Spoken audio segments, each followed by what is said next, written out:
it does take practice to be able to hold yourself through those moments and let yourself experience what's actually happening. Like, I feel afraid.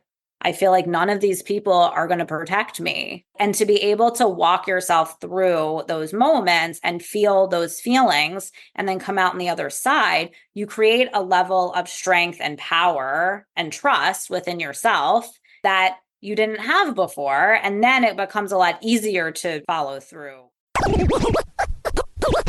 You're listening to Make Some Noise podcast, episode number 629 with guest Alyse Bacine.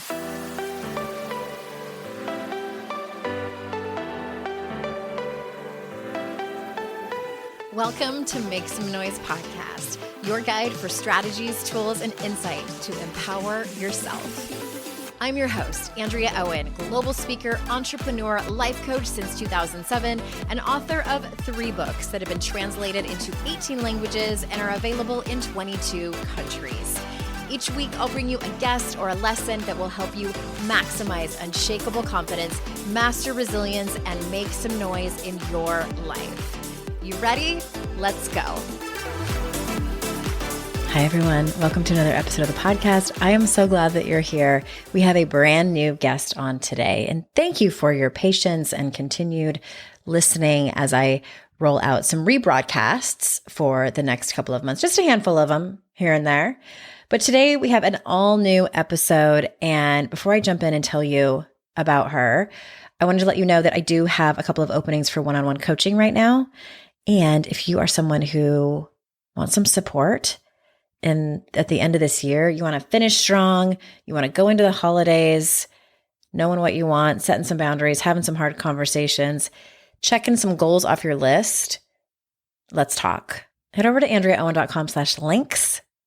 That's where you'll find everything. That's where you'll find everything that you need that's important to be able to work with me, especially. Those links are there, andreaowen.com/links. I cannot wait for you to hear this episode today. Every time I have a guest and I'm like, oh, this is the thing that people are going to really want to hear. And I definitely feel that way with today's guest. So let me tell you a little bit about her. Alyse Bacine is a breathwork and trauma expert with 23 years of experience, spiritual mentor, channel, and the CEO of Alyse Breathes, LLC. She has her master's degree in counseling psychology and certifications in both social emotional learning and mindfulness practices, as well as an extensive background in the mental health field. Knowing that she always wanted to expand her mission of healing familial and ancestral trauma and normalizing meditation and breathwork practices, she opened her own business. Her programs are deeply rooted in healing so that women can navigate work, love, and life as powerful leaders without the burden of trauma playing a role in their highest potential. So without further ado, here is Alyse. Alyse, thank you so much for being here. Thanks for having me. I'm excited to be here. I'm excited too. Anytime I have someone on where I see that their work involves some kind of breath work or somatic release, somatic like integration, I'm like, partly because I need your work in my life selfishly. I'm like, hey, you want to come on my show and help my people? AKA help Andrea. No, but I'm glad you're here. And I want to start because I was perusing your Instagram, and this is so fascinating to me. And I have a feeling it's really common in a lot of the people that listen to this show.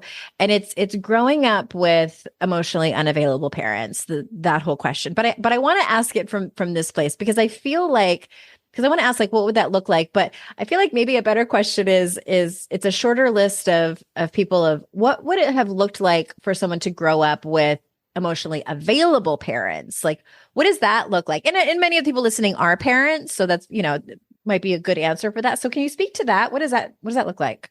For sure. Yeah. And it's interesting because I think about this all the time because this is the type of parent that I try to be, right? Aspire to be. Yeah, me too. Yeah, but I hope I am most of the time with my kids, although, we're not perfect, right? Right. But I think about a lot, because a lot of the work that I do is around obviously healing your childhood relational trauma as it relates to ancestral trauma and all of these things. And what I find for myself and all of my clients is that our parents is that your kids will mirror back to you the exact stuff that you need to heal, especially from that age, right? So, I noticed something with my daughter who's 8. I noticed that when she will be really needy with me, right? Like really needy, especially around bedtime, I will like have this reaction where I'm like, I'll get so mad, right? And I'm like, why am I getting mad? I just want to Mhm. like hug her and give her love and tell her it's okay and make her feel safe and put her to bed. But I'm like having this visceral reaction, right? And I'm like, why is this happening? I don't want to be this way, right? And I'm realizing that she is needing something from me that I did not receive from my mom, right? So it's triggering this void in me where it's like, there's this thing that I needed that I did not get. And then when she's mirroring that back to me, I'm feeling that pain that I felt at that time when I needed that, when I needed someone to be present with me, somebody to make me feel safe, somebody who wasn't needing to run off and do something else, or somebody who couldn't be fully present and there with me in the moment, and that was something that a lot of emotionally unavailable parents can't do, is really be present. So what I've learned to do, aside from doing my own healing work, is to be able to take that feeling that I feel, right, and put it aside, and then show up for my daughter in the way that I know she needs me to in that moment. But in doing that, it's actually incredibly healing for me, right? Because through me showing up for her in that way, I actually get to experience what she feels, which is having an emotionally available parent, right? And then even though, there's still other deeper work that I can do to shift that trigger, that kind of starts the process, or it gets that going. So I think that there's this really cool way that it all fits together. And even if you didn't have emotionally available parents, which I think a lot of people of our generation did not, we Right. still have the opportunity to heal and shift that through being parents. So I guess my answer to that question is, what I described. It's when you have a parent who's able to not only be present with you, but attune to your energy, like attune to your needs. So, without speaking, a lot of times I can feel like where my kids are at energetically, what they're needing, where they are, why they might be upset, even if they don't say it, or what they might need that they're not getting in each moment, because I'm attuned to their energy. And I think when you grew up in a home where your parents were emotionally unavailable, most of the time they didn't have the capacity to attune to your energy because they were preoccupied with themselves, not because they didn't care about you, Yeah. but because they were dealing with their own stress and trauma. And the other thing I always say is that they couldn't give you what they didn't have. So Right. if they didn't get that, then it's going to be pretty hard for them to give it to you. Oh, so many nuggets in there. I'm going to kind of go backwards. Like it's interesting how looking back that I think many of us remember it as feeling like they didn't care, Mm-hmm. especially when we were teenagers. Mm-hmm. But simultaneously enjoying the freedom of being left alone, but also feeling like nobody gives a shit about me when they really did. They just didn't know how to show up, or they were preoccupied with their own stuff. And it's interesting is so mine are teenagers now. And my son just turned 17 a couple weeks ago, and my daughter's about to be 15. And which is such a transition out of adolescence, and also brings up all of my own stuff. I've definitely reached out to my friends who were seasoned parents and went through teenagers, and I'm like, help. I don't know what I'm doing. I've never known what I'm doing, but now I really feel like I don't know what I'm doing, and it feels a little bit more panicked. But what I heard over and over again, and honestly, like what my intuition tells me, is that just keep showing up for them, and not necessarily hovering or making them hang out with me or making them tell me things.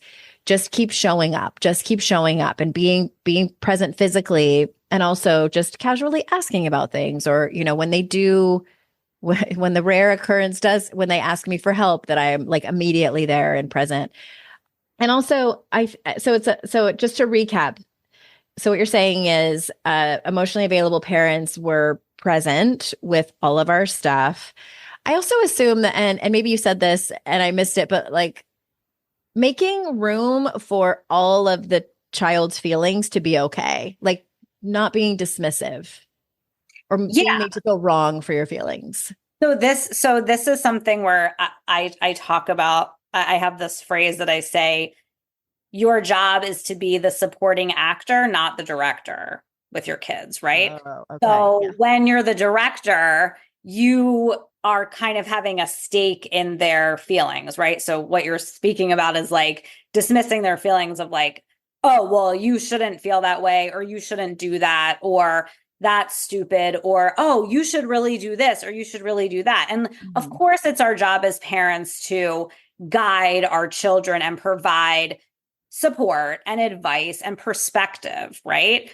But at the same time, a lot of what ends up happening is when parents are not aware of their own trauma, their own unhealed wounds, their own unresolved issues, they project them on their kids. And when their Yeah. kids try to do something, that goes against what the parent thinks or brings up a feeling in them that they don't want to look at, then they try to control the situation by saying, you shouldn't do that, or you shouldn't feel that way, or that's wrong. And then it makes the child feel like they're not validated or acknowledged for who they are. And then they start to believe that who they really are is wrong. And then they internalize there's something wrong with me, or I'm not enough, or I'm not good enough. Well, for people listening, like what I'm hoping that they're sort of hearing is their own childhood, not necessarily how they parent, because I know there's a Yeah. lot of people that listen that are child free, but to think about, and I'm sure that my listeners have thought a lot about how they were raised,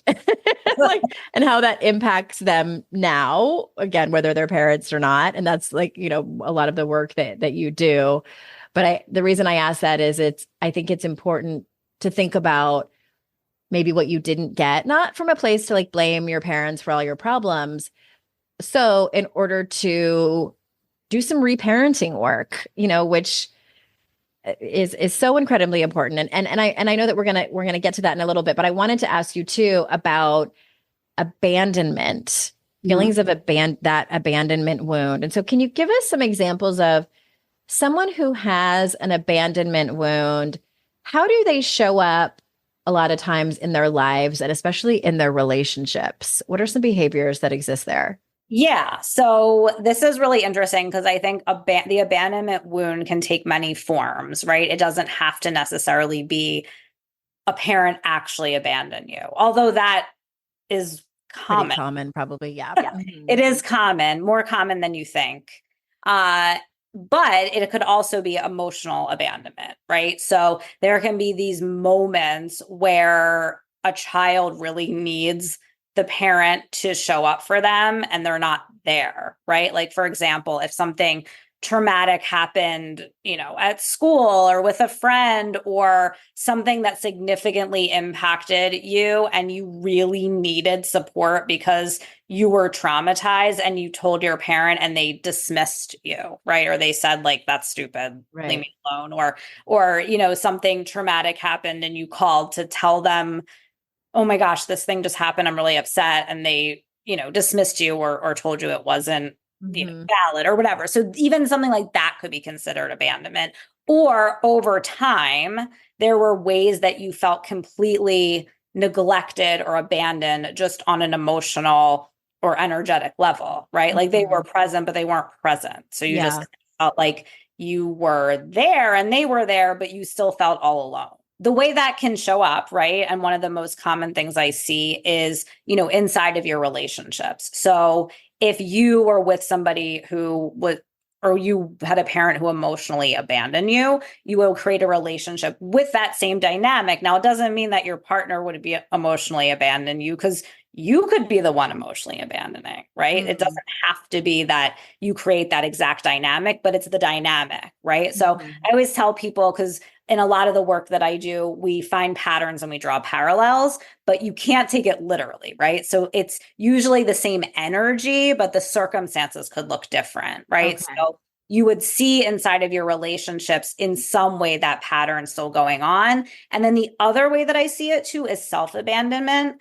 So I see a lot of women who will, they'll want to show up and move forward with something, whether it's a business or a job or a relationship. And it's like, okay, I'm doing this, I'm going full force. And then all of a sudden they just lose steam or they just completely stop and they aren't conscious of it. And it's like, where did you go? Yeah. And it's this pattern of self-abandoning where you struggle to consistently show up for yourself and the things that you want to do. So I see it show up that way as well. And then the other piece, sorry, I could talk about this all day. No. I welcome the long-winded answer, please. The other piece too is you would look at the world through what I call abandonment goggles, right? So you're looking at every person or situation through the lens of, are they going to abandon me? Do I need to prevent them from abandoning me? And what do I need to do so they don't abandon me? So that's where we can find a lot of, people pleasing or perfectionism or over-giving, because it's like, I need to make sure that this person doesn't abandon me. I need to prevent running away before they do it to you. Yeah. Yes, that could be another way too. I check a lot of those boxes. I'm seeing things.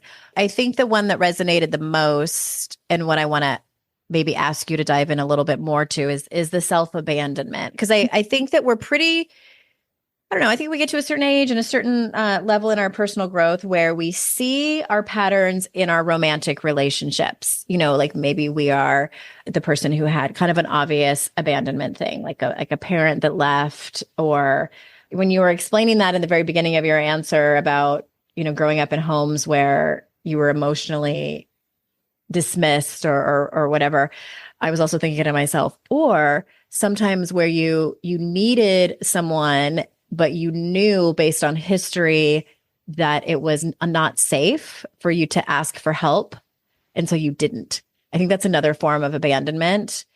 For sure. Yeah. So I guess my question is around the self-abandonment. Can you speak? I don't know if I have a specific question around it, but just given the work that you do and that you see this so much as a pattern, like what might that look like? You said, so people pleasing, like poor boundaries. What else is involved in self-abandonment? Not being able to follow through or take yourself through to the other side because you can like get to a certain point and I've seen this with so many women. It's weird. It's like you get to a certain point and then all of a sudden it's like something takes over, you kind of go unconscious and then it's like you can't follow through. Like you like you hit a wall or something. I do that. You don't ship. Yeah. And I've seen it like the clients that I've had with this, sometimes it's so intense to the point where we'll be going. And all of a sudden it's kind of like they ghost me, but it's so crazy that I forget about them. And all of a sudden I'm like, oh my God, I haven't heard from her in like 2 weeks or something. What's going on? And it's that pattern. And it depends on the person, right? But I've seen it in that way where it's so strong that it's almost like their energy goes off the face of the earth. Mm-hmm. It's really interesting. And I'll be like, where did she go? Like, I don't even feel her energy anymore. So, and I've had some clients that has happened and then they really do fall off the face of the earth. And I've had other ones who continue to come back and we've really worked through so much of it where now they really are able to show up so much more consistently and strongly as we have addressed the wounding, the inner child and how she feels and how she felt at that time and really developing that relationship. But yeah, that's something I'll see consistently is that self-abandonment piece where it's kind of like whatever they're moving towards and they really want, it's just that wall and they kind of fall off. Yeah. Okay. We need to take a quick ad break, but when we get back, I want to kind of explain what I think the reason is that I do this, which you haven't mentioned yet. So we'll be right back. In those moments when money isn't moving as fast as your dreams are, Earnin provides the financial momentum you need to keep moving forward. Earnin is an app that gives you access to your pay as you work, up to $100 per day or up to $750 per pay period. Just download the Earnin app and verify your paycheck. Then access up to $100 a day as you work and leave an optional tip. Any money you access plus tips are automatically repaid from your next paycheck. You can use Earnin to pay for a girls' night out, last-minute gift for a loved one, or an unexpected vet bill.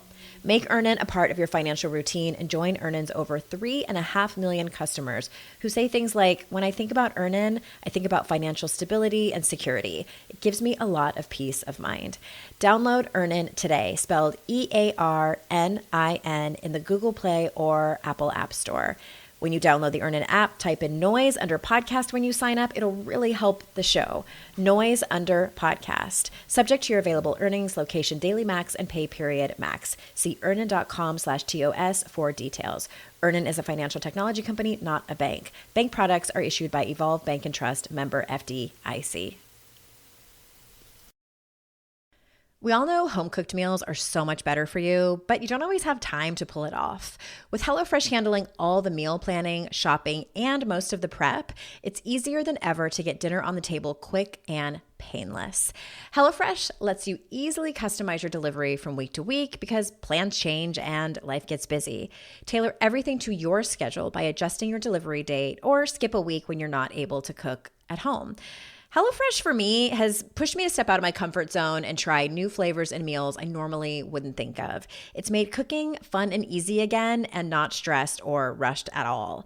I turn on some music and relax while cooking. Plus, the meals are so delicious. My absolute favorite is the creamy Parmesan chicken with roasted carrots and yummy garlic mashed potatoes. With summer in the rearview mirror and busier days ahead, now's the perfect time to save time and money when it comes to your dinner routine. Skip the meal planning and grocery store lines and cut down on food waste with HelloFresh's convenient doorstep delivery and pre-measured ingredients. And remember, HelloFresh is America's #1 meal kit. For free breakfast for life, go to HelloFresh.com/free MSN. One free breakfast item per box while subscription is active. That's free breakfast for life just by going to HelloFresh.com/free MSN. How would you describe your relationship with sleep? Do you struggle with falling asleep or staying asleep? Has the quality of your sleep been dragging down your life? Or maybe you've tried other sleep aids only to find they didn't do the trick. Here's the deal. Sleep is the cornerstone of overall health. When we get good sleep, both our minds and bodies operate at their peak. And quality sleep can also sharpen our focus, boost energy, and elevate our moods. So how do we reach that perfect dream state? 3 words. Beams Dream Powder. It's been an absolute game changer for me. I've struggled with insomnia off and on, and overall, falling asleep has always been a challenge for me. My listeners get a special discount on Beams Dream Powder. They're science-backed, healthy hot cocoa for sleep with no added sugar. Better sleep has never tasted better. I've taken over-the-counter sleep aids for longer than I'd like to admit, and I feel so much better taking something with natural ingredients. Other sleep aids can cause next-day grogginess, but Dream contains a powerful, all-natural blend of reishi, magnesium, L-theanine, apigenin, and melatonin to help you fall asleep, stay asleep, and wake up refreshed. If you want to try Beam's best-selling Dream Powder, get up to 40% off for a limited time when you go to shopbeam.com/noise and use code NOISE at checkout. That's shopbeam.com/noise and use code NOISE for up to 40% off.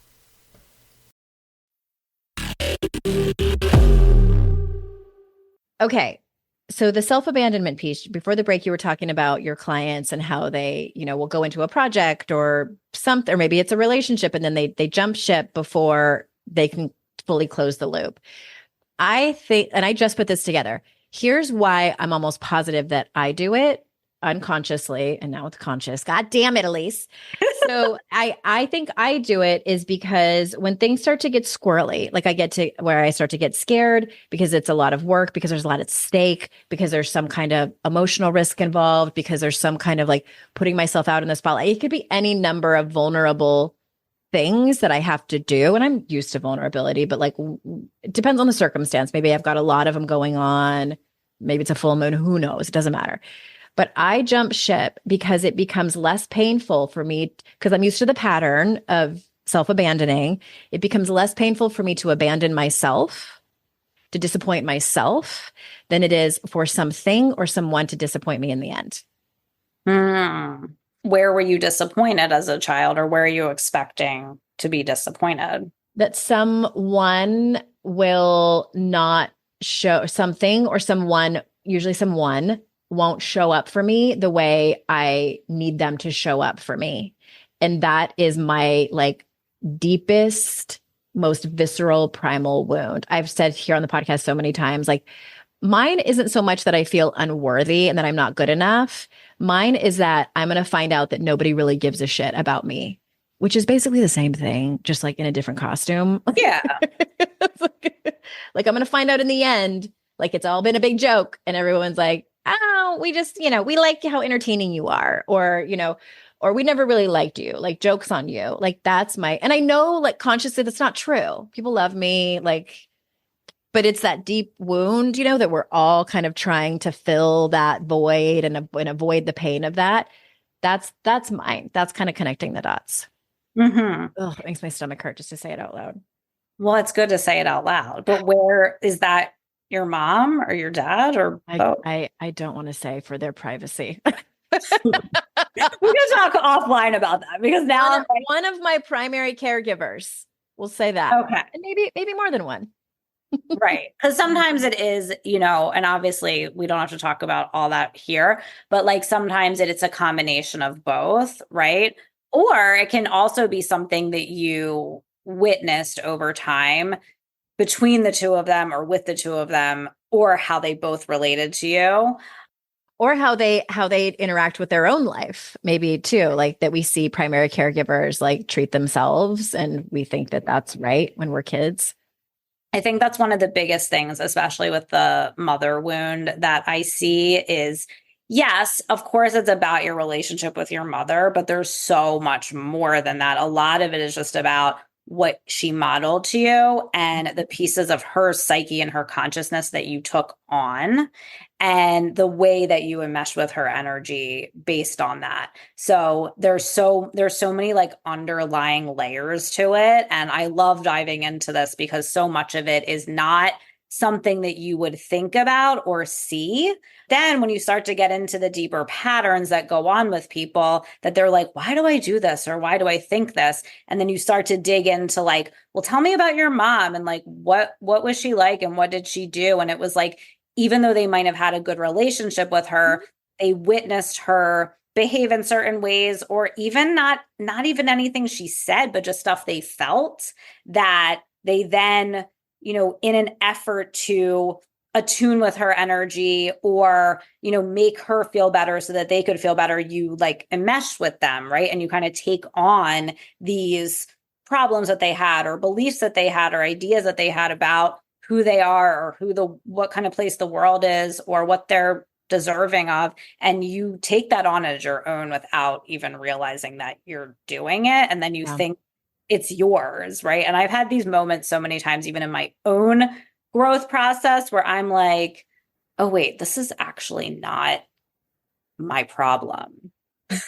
I just thought it was because I witnessed my mom having this problem and I identified as that also, because I think that's the other thing that is important to understand with your parents is, especially when you're younger, you look at them as like a God figure, right? Like they are everything. So if they are angry or volatile, you're like, oh, well, that must be what I am too, because you are the model of living, right? Like you're the model of life. So if you're angry, I must be angry. Or if you have a money problem, I must have a money problem. And these things are really embedded in the consciousness. And until you really ask that question of like, is this mine? Is this actually my problem? Or did I just identify with it because that's what I witnessed growing up? Yeah. Was it just handed to me and I accepted it when I really can work to bury it and pick up new habits? Yeah. Oh, it's so fascinating. So what you're speaking to brings me to my next question. And I I actually pulled this directly from your about page because I'm like, oh my God, I got to ask her about this. So you say, my gift is being able to see and understand how your ancestral trauma and familial programming are creating your current glass ceiling. Mm-hmm. So I can you talk specifically about that? Like, what do you see, especially with your the women that you work with who are wanting to get to the next level in their life? Can you kind of describe that current glass ceiling and like maybe in a nutshell, what are the problems that you see over and over again? I mean, a lot of it is, related to what we talked about, is taking on these ideas about who we are and what we're capable of based on what, you witnessed growing up and what ideas and beliefs you internalized about yourself and the world based on what you witnessed growing up. So, the familial, childhood relational stuff is very much related to the ancestral trauma as well, right? Because the way that I see it is your parents, are carrying on these ancestral traumas and programs that were passed on to them and then attempting to pass them on to you. Same as we were Mhm. talking in the beginning about the parenting stuff, right? We're literally breaking the cycle by not, by me being able to put aside my trigger and show up for my daughter. That's me breaking the cycle, right? So the ancestral and familial trauma is all kind of related in a lot of ways. Yeah. Now, there's some pieces that aren't where you can kind of feel that something is more of like an ancestral program versus something you experienced or witnessed growing up, right? And those things can be a little bit different and can be addressed a little bit differently, right? But Mhm. the way that I usually see it is that there's something that a woman wants to do, or there's something more that they know that they're meant for, or that they know they want to have, but there is something that is either stopping them from moving forward towards it, or they're questioning if that's really real, or they're just making it up. Or if, it's centered more around relationships, it's like, well, why do I keep creating the same thing over and over again? And, it seems to be that everyone who shows up in my life has the same thing that they're mirroring back to me, or the same issue. And why does that keep happening? Right. And typically any of these things are always just an invitation to look at this version of you, your inner child, who is stuck in time and wounded and replaying this thing over and over again in an effort to reconcile and heal it. Right. So it's just really a matter of pinpointing exactly what that is and exactly what that experience was that your inner child had. So that, and developing a relationship with her. So this is a whole lot of the work that I do around my trauma tools and my inner child healing process, is really just acknowledging and pinpointing exactly what it is that this version of you felt, right? Mhm. And that's not as easy as it sounds Oh, sometimes. like even just thinking about it, I was like, oh my God. And usually and that's the thing that I can see really easily and like illuminate for people, Yeah. because as soon as you tell, that's why I started asking you questions, because I'm like, let me get in there. I'll tell you. Yeah. I know where you were going with that. So yeah, so once you see that, right? Once you bring that into the light, right? Because there's a part of you that's compartmentalized, right? That you have not fully acknowledged and not fully processed. So Mhm. once we bring that out into the light and we start developing a relationship with that version of you, and we acknowledge what she's feeling, right? Whether it's that she feels unsafe, she feels like no one is there for her, no one's protecting her, she's not acknowledged, no one cares about whatever it is that she feels, right? We acknowledge that and we walk you through feeling those feelings, because Mhm. it's like those feelings are kind of stuck in Yeah. time because you haven't fully processed them. So you do that and you go through that process. And then when you do that, what happens is you have this much greater awareness as to what's actually happening in moments when you create that same exact relationship dynamic, or you question yourself about, can I really do this, or do I really want this next level of my life? And when you are able to address what's actually happening in those moments, which is that your inner child doesn't feel safe or she doesn't feel acknowledged, and you address her, Mhm. then you can move forward because you're addressing what's actually happening versus thinking it's about the situation that's in front of you, right? So all of a sudden when your inner child feels acknowledged and feels safe, then it's like, okay, well, now that I feel safe, I can trust myself that this, hit that I'm getting about going after this job or moving in this direction, like it's actually real. I'm not making this up. Or Mhm. now that I start to feel a sense of safety and solidity within myself, I'm going to show up inside of relationships much differently and I'm going to attract a different type of person. Now, that doesn't mean that like you're going to attract like this, knight in shining armor, nothing's ever going to be wrong, but you're going to know how to navigate things that come up inside of that relationship because you're going to have a context for what's happening versus just feeling like, oh, I always pick the wrong guys or Yeah. whatever it is. So you're going to be able to have a language and a path to navigate when this thing comes up with this person. Is it just that my inner child is feeling unsafe? Or is this really, a person that is not good for me? Right. And Yeah. you'll be able to see that. So that is so much of the work that I do is being able to give people a context to navigate what's happening and address what's truly happening versus thinking it's about all of these things out here. I just like saw my life flash before my eyes when you were saying all that. I'm just like thinking of these different instances. The way I look at it, and here's how I describe it. I think this might be helpful for people to have a kind of another analogy is that we walk into situations that largely have nothing to do with what we experienced as children, but emotionally they're similar. And then we get bottlenecked because we have like that unprocessed stuff that you mentioned from whenever it happened. For me, it was a lot of not so much in my childhood, but as a teenager.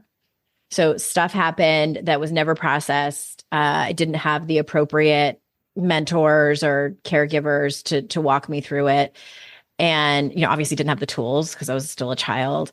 So it's stuck. It's unprocessed. Some of it has been through therapy, but I still got some work to do. I mean, I'm not done. So it gets bottlenecked, and then I present day kind of aware of what's happening, but not really connecting the dots to the source. The like you said, like the inner child, inner teen who's still like not feeling safe. And then, present day still making decisions that, and sometimes unconsciously, like the jumping ship, and I'll say like, oh, I'm just bored. Like, that's why I don't want to complete this project. Or I can give you like a dozen other reasons that are pretty noble. And I can convince people that they're good reasons. But what's most likely happening is it's like this unprocessed stuff that happened when I was 16. Yeah, for sure. Yeah. It's a process to be able to navigate that. Like, it's funny. I was talking to a woman last night who's in my program, The Metamorphosis, where I teach you how to do all of this, right? And she's like, okay, how do I do this more quickly? Because this thing happened and I freaked out at my husband and I realized after, but like, how do I do it before? And I'm like, Practice. I'm like, it's Yeah. practice. Like and also there's so much value in looking at things in hindsight. So even Sure. like you were talking about with like jumping ship, like it's okay that you did that, Yeah. but you can also look at it in hindsight to say like, oh, I see at what point my Mhm. inner child no longer felt safe in this situation. And took control, like inner child gets in the driver's seat suddenly. Exactly. And like reacts because they're literally, and there's nothing wrong with this either. I want to say this is actually a very powerful gift that we have as humans to cope with trauma and to prevent ourselves from having to experience it again. So Yeah. this is not bad. Don't And beat yourself up for coping mechanisms that have, that do have some. served you. They've Yeah. served you, Mhm. and it's okay. It's not, there's nothing wrong with you. It's actually what's right with you. The Yeah. fact that we can compartmentalize things so that we can survive and we can go through life, like that's amazing. But Mhm. then you get to a certain point where it's like, okay, this is not working for me anymore because it's actually stopping me instead of helping me. And then that's when it's time to address what's actually going on, right? And it does take practice to be able to hold yourself through those moments and let yourself experience what's actually happening. Like, I feel afraid. I feel like none of these people are going to protect me. I feel scared, I feel alone. Like, and to be able to walk yourself through those moments and feel those feelings and then come out on the other side, you create a level of strength and power and trust within yourself, that you didn't have before. And then it becomes a lot easier to, follow through. I want to stop you for a second because what you just said is so important. And also, I want to tell the listeners that is where confidence and resilience is born. Yep. That place where you walk through a new experience and it might be wobbly as fuck. And you might not have done it perfectly or linearly. But that is how you gain confidence, by looking back and going like, oh my God, look, I did it. It sucked. I didn't do it well, but I didn't die. And now I know I can get through it. Like, that's how you develop self-trust. And so I just wanted to underscore that before you went on. Okay, continue. Yeah, no, it's so true. And I feel like that for me has been such a key piece in, how I've grown my business and how I've found success doing what I do, is being able, and it's gnarly. Like, it sucks. Like, I don't like recommend it as a fun pastime, but when you like a good time, yeah. But when you're willing to walk yourself through those moments, it really creates a new level of like alchemy and power within you, because it's like you're not hiding from anything anymore. It's like, okay, I'm willing to look at it, whatever it is, however much it sucks and however shameful or, bad I think it is. It's usually not as bad as you think either, but really being able to hold yourself through that. And then the other piece of it that I was going to say is allowing yourself to grieve for what you didn't get. And I think that this is a really important piece, because I think a lot of people are going through life in this unconscious anger/annoyance that, well, this should have happened and it didn't, right? Yeah. Like, my parents should have shown up for me in this way, or I should have gotten this, but I didn't. And then there's a way where this child version of you is unconsciously waiting until someone does it. You know what I mean? It's angsty. That actually creates a lot of waiting for somebody else to approve of you or somebody else to give you permission. And then you don't actually move forward because unconsciously you're stuck in that moment of being angry that this thing that you thought should happen didn't happen. But when you face the reality of this didn't happen, and now I'm going to grieve and I'm going to let myself feel the pain of that, then you fully face reality. And that creates also so much power, because you're no longer waiting around for anyone else to tell you that you're good enough, or that you have permission, or that they approve of you. Yeah. Or that they love you, et cetera, et cetera. Yeah. Yeah. It's true empowerment. Well, thank you for all that. I want to underscore a couple of things because they were so powerful and so important. So when you were talking about the client that you had that was like, how do I do this faster? I wanted to highlight a part of the quote unquote, the work and what that looks like, because what I tell people all the time is like, you learn a new strategy of how to heal from something, or how to get through something, and you're excited and you try it, or you leave the call with your coach or whatever, and you're ready to go and try it. And the expectation can be that you nail it on the first try. And here's what I tell people that most likely it will look like. Most likely you will be faced with a situation where you can use your new tool or your new strategy, your new behavior, and you don't do it.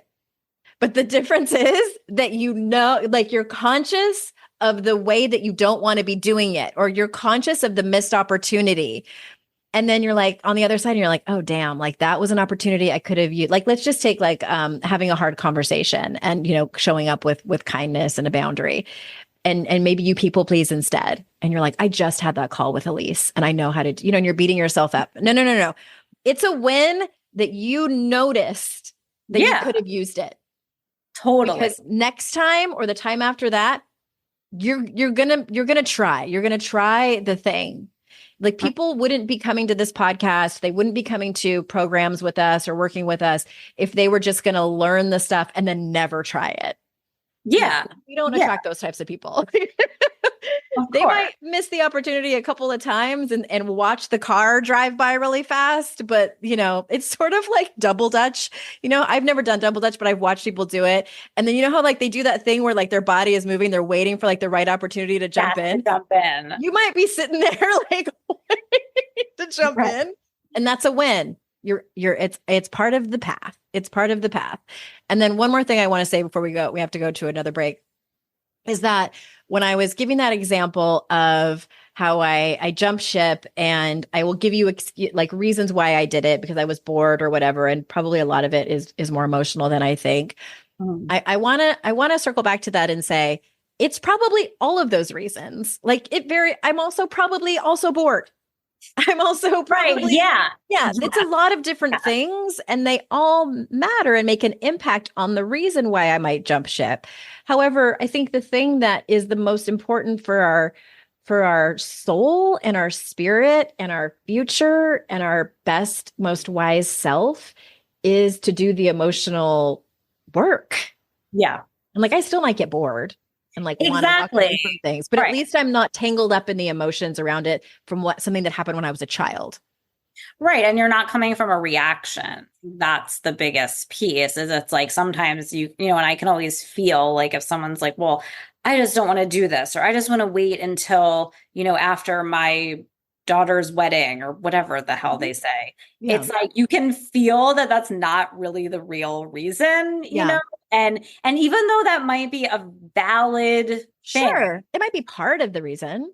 Right. But the real reason is a deeper emotional thing that they're not addressing. And that's where, the work is. That's where the work is. Yeah. Capital T, capital W, the work. All right. We need to take one more break. And when we come back, I want to ask you about breath work. So we'll be right back. Finding that perfect mentor to help you level up can be tough, right? For me, when it comes to stage presence, Christina Aguilera is the ultimate mentor. She's been rocking the stage for multiple decades. So when I saw she had a class on Masterclass, I definitely jumped on it. With Masterclass, you can learn from the best to become your best. It's the only streaming platform where you get access to over 200 plus of the world's top experts. For just $10 a month, you can dive into any instructor's lessons. You can watch on your phone, your computer, smart TV, or even listen in audio mode. And with a 30-day money-back guarantee, there's no reason to wait. Start your learning journey with Masterclass today.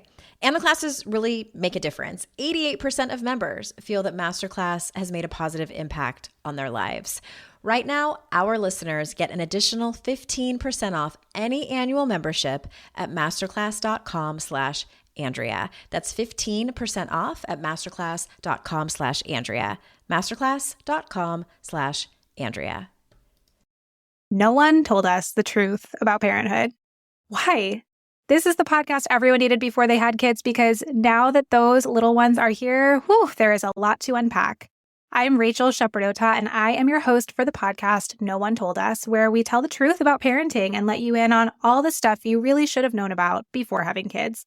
I am the founder of Hey Sleepy Baby, but this podcast is so much more than sleep. We'll be diving into all the topics that you really care about and need to know while you do your best job raising those adorable, tiny humans. Our goal is to just make you feel less alone and less overwhelmed. There are so many things that no one tells us before becoming a parent, and I think that we should really pull back the curtain on becoming a first-time or second-time mom or dad to share the good, the bad, and the ugly. We'll have a little education, a little fun, and a whole lot of heart that goes into each and every episode. So join me and our amazing guests each week to hear us talk about what no one told us. Lynn, this time of year, parenting can be such a flusterclux. You've come to the right place. I'm Lynn Lyons, and I've been treating anxious families for over 30 years. I'm Lynn's sister-in-law and co-host Robin Hudson. Join us for Flusterclux, a podcast for parents who worry. Wait, that's everybody. Yeah, these last few years have felt like one long anxiety attack for so many. Why do you think parents are always surprised that a podcast about anxiety relates to them, even if no one in their house has an anxiety disorder? Well, worry is human. Everyone does it. And anxiety shows up when we face uncertainty. All the parenting tips you've taught me have been essential. I love to break it down into skills we need to manage worry in our families. We've covered so many topics: depression, burnout, meltdowns, perfectionism. Don't forget scary mothers-in-law. Right, but of course that's not my mother-in-law. Because that's my mother. And a listener. As a psychotherapist, I like to teach parents and kids how to respond to everyday moments in healthy ways. Managing anxiety really can be taught. It really can. And I'll even tell you what to say. We talk about serious stuff, but without being too serious. Anxiety wants everything serious. Anxiety doesn't stand a chance when we're laughing, even about the tough stuff. All right, we've talked a lot about the emotional stuff and the glass ceiling and abandonment wounds and childhood trauma and ancestral trauma. So how does breath work fall into all of this? Because I know that's some of the work that you do. Yeah. So breathwork was actually where I started. So it's really interesting. So I discovered breathwork when I was 19 and I started learning it. I did a ton of training in it and I started teaching it and sharing it at a very young age in my early 20s. And so it's always been a huge part of my life. And it's always been something that I just knew that I had that was going to make a difference for me and a lot of people. And it helped me heal in so many ways when I was younger. It helped me understand myself in much deeper ways. And it widened my perspective on so many things from a very young age. So I just believe in it very fully. And I think that it can help with so many things. And it's such a great complement to this work because it's kind of the somatic piece, the energetic piece, the body piece. So the way that I see breath work is, there's two things happening. First, you are forcing yourself into the present moment, right? Yeah. So you're connected with your higher self, the quantum field, infinite possibilities. It connects you with all that is, right? So automatically you are connected to everything. And that creates a much different experience. And it also allows you to expand into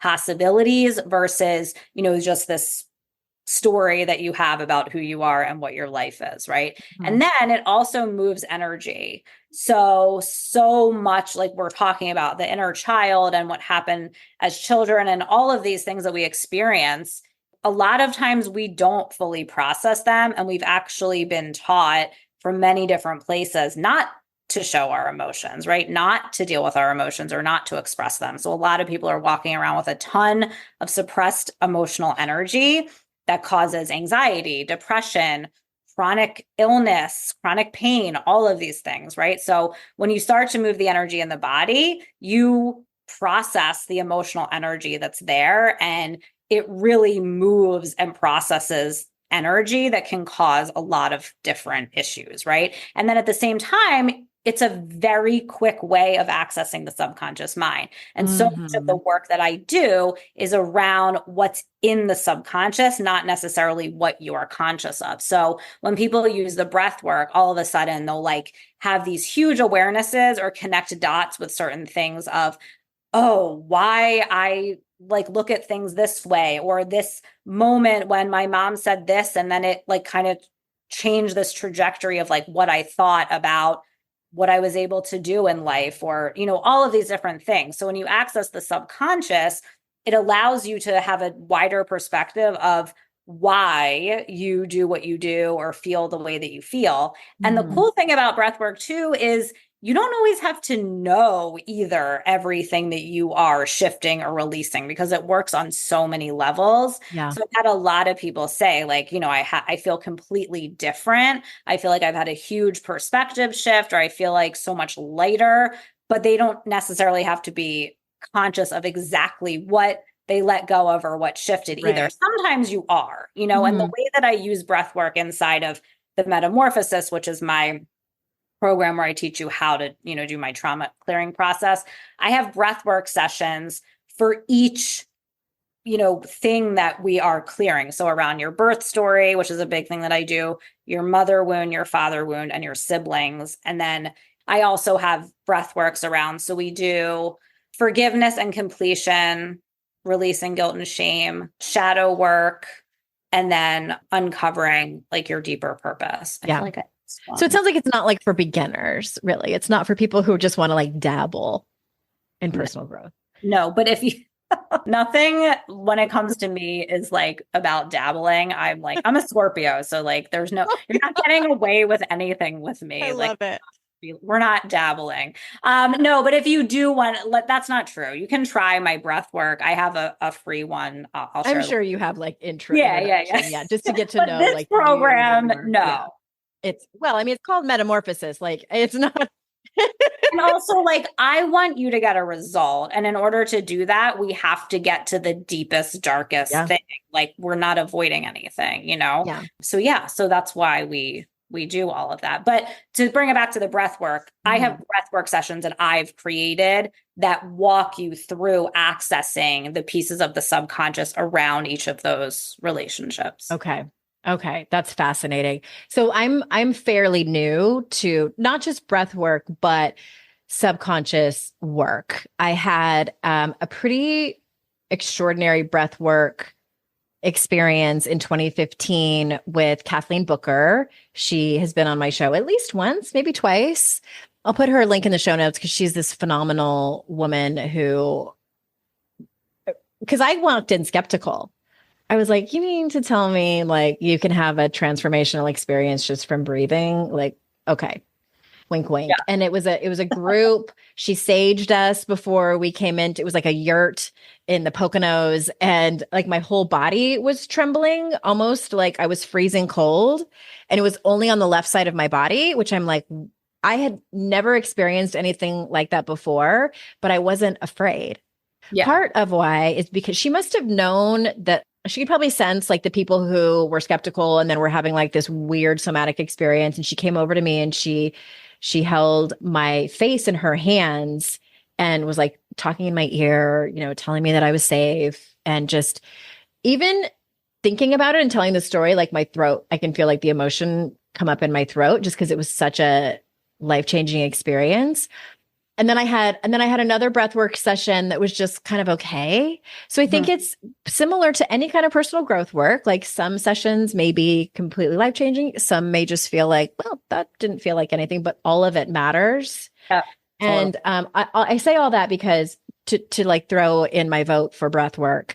And also I just want to mention too, that the reason that I'm so interested in this is because I've also gotten into looking at the research and also my own psychedelic therapy, because I got to a place where talk therapy for days.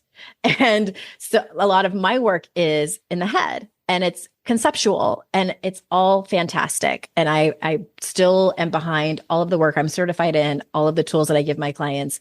And I also deeply recognize and hold in with such reverence the somatic work and having to tap into that subconscious through breath work, through psychedelic therapy, through other modalities. Because like you've been saying for the last 45 minutes, like a lot of this is stuff that we cannot talk or think our way through. And just to add to that, yes, absolutely. 100% agree with you. And I just want to add to that too, that a lot of what we're processing and when I say pinpoint and acknowledge the inner child, a lot of the things that went on were before we were at a point where we had cognitive or verbal abilities. So a lot of time, like when I talk about birth story, for example, a lot of that or all of that is going to be more of an energetic imprint on your psyche. It's not going to be something that you necessarily have words for, because at the time you didn't think in words, you were not cognitive. So it's going to be a feeling, it's going to be an energy. It's not going to be something that you can intellectualize. Right. So that's why it's so important to do this work, is because all of that stuff is living in the subconscious. It's all there, but it's not going to be accessed through your mind. So that I think is a really important piece too. Yeah. That part fascinates me. Can I have you on again where we can talk about the birth story stuff? Yep. Can we fill up a whole 45 minutes talking about that and helping people? Oh, yeah. Okay. Then stay tuned for part 2, everyone. I know we are so out of time, but I have always sort of had a feeling, I'm just going to leave on this note. I was due on April 1st, April Fool's Day, and I was born on April 15th. And my mom, this was in 1975, my mom said they induced me, and that they did the it's like the knitting needle where they break the amniotic sac. Oh, wow. Yeah. Mm-hmm. And my mom said I came out pouting. She's like, you looked like you were mad. That like she's like you weren't ready yet. Yeah. No, I mean there, like there's a lot there. There's a lot there. I mean, there's so much. Mm-hmm. There's so much. We could talk about it for a long time. Stay tuned for part 2, everybody. I want to schedule this now to have you on again. So is there anything, I know we're super pressed for time, but is there anything you want to make sure that you say or circle back to underscore to feel complete? We did a good overview, covered a lot. Yeah. Of the childhood trauma and, the process. And I just want to say, like, pretty much if there's something in your life that you want and it's not happening, this is where you go. Yeah. Okay. Well, which brings me to my next question is where can people go to find out either, a little bit about your work or the Metamorphosis program? Yeah. So you can find me on Instagram at Alyse_breathes or my website, AlyseBreathes.com. Also my podcast, Reclaiming Consciousness. I share a lot of my teachings there. So that's a great place to, a lot of people say listening to my podcast is like going to a therapy session. So you can start there. Okay. Yeah. Start there. Those links will all be in the show notes. Thank you so much for being here. I'm excited to have you on again to talk about more things. Everyone, thank you for your time. I know how precious it is, and I'm so grateful that you choose to spend it with me and my guests. And remember, it's our life's journey to make ourselves better humans and our life's responsibility to make the world a better place. Bye for now. Hey, did you know there's free secret podcast episodes waiting for you that are not part of my regular podcast feed? Yes. AndreaOwen.com/free. And you just sign up. You get a link sent to you. It's very secret. It's like a secret club. We don't have a secret handshake. Don't worry about that. But it's these motivating podcast episodes that I made for you. They're under 20 minutes each. There's 3 of them. They're for wherever you are in your life. So head on over there and grab them. They range from really supporting you and seeing you where you are and being compassionate, all the way to giving you a giant kick in your ass and telling you how amazing and gorgeous and phenomenal you are. So AndreaOwen.com/free and get your hands on that free podcast feed.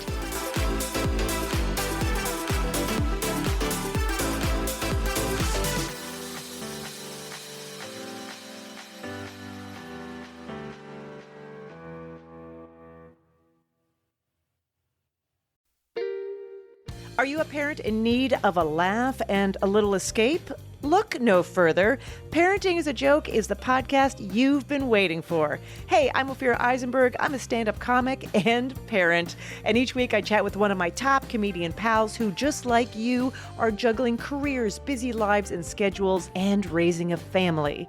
You can expect candid stories, hilarious mishaps that happen on stage and at home, and just a lot of laughs. There's no expert advice here. Well, actually, sometimes a good idea does sneak its way in, but mostly just pure, relatable fun to remind you that we're all in this parenting adventure together.